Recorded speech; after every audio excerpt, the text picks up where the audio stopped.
बिस्मिल्लाहिर्रहमानिर्रहीम। अस्सलाम वालेकुम वरहमतुल्लाह। मैं हूं मुफ्ती बिलाल अहमद कादरी। जिसको चाहें अपने काबू अपने कदमों में लाएं। जिसका नाम लोगे ये अमल करके सारी ज़िंदगी के लिए ताबेदार हो जाएगा।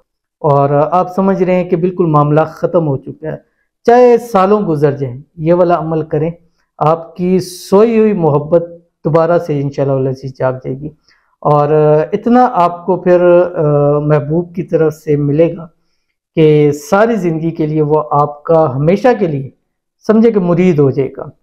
ये मियाँ बीवी कर सकते हैं, महबूब के लिए कर सकते हैं, किसी अफसर के लिए कर सकते हैं, बॉस के लिए कर सकते हैं, या जहाँ किसी से आपने काम निकलवाना नहीं हो पा रहा उस पर भी ये अमल कर सकते हैं। और ये अमल आपने असर के बाद कर सकते हैं या आप इसको रात सोते वक्त कर सकते हैं।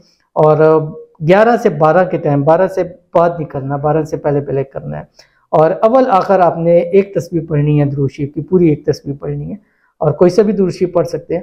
उसके दरम्यान में 313 मरतबा आपने ये इसमें आज़म पढ़ना है जो आपकी स्क्रीन के ऊपर आ रहा है, या बदी अल अजाइबी बिल खैरी या बदी हो।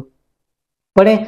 पढ़ने के बाद आपने दुआ करनी है। दुआ करने के बाद चेहरे पर हाथ फेर के आपका जो महबूब है उसकी तस्वीर पर, उसके नाम के ऊपर, तसव्वुर के ऊपर, उसके दिल पर उंगली रख के उस पर ऊपर दम कर दीजिए।